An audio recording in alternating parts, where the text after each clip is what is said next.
The greatest trial of wealth, my dear brothers, is that it keeps a person away from goodness. Now look, let's bring this into today's reality so we understand it better. Ramadan has arrived, and everyone knows this month comes only once a year. Whoever reaches this month and establishes it with faith, seeking their reward from Allah alone, whoever fasts, prays and stands in worship, Allah, glorified and exalted, has promised to forgive their sins. Even if a person were a martyr, someone who truly revives Ramadan and is not martyred may be accepted as more virtuous in the sight of Allah than someone who is martyred but did not honor Ramadan. Because within this month are immense blessings and immense good. If Allah, mighty and majestic, grants someone the opportunity to witness it, then He has given that person a tremendous gift, a tremendous favor. And yet despite this, there are people who deprive themselves of all this goodness simply because they cannot bring themselves to lock the door of their shop.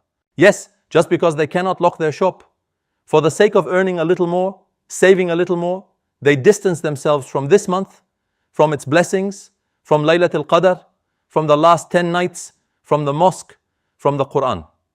There are people who hold themselves back from all of this, all for the sake of wealth. A few years ago, I met a brother during al-i'tikaf. He was a working man. I asked him, "How are you able to spend 10 days in al-i'tikaf?" He said, "Sheikh, I normally save my annual leave for Ramadan. When Ramadan comes, I reserve my vacation for it. I take my leave, I come, and if I'm able to perform al-i'tikaf, I do so. If not, I still dedicate myself to making the most of Ramadan. After that, I return to work." Look at this example. If he is still alive, may Allah grant him well-being. He's probably hearing me now. This is an example of not falling into the trial of wealth. In front of him was Ramadan, full of goodness. On the other side was the opportunity to earn money, or even to go on vacation.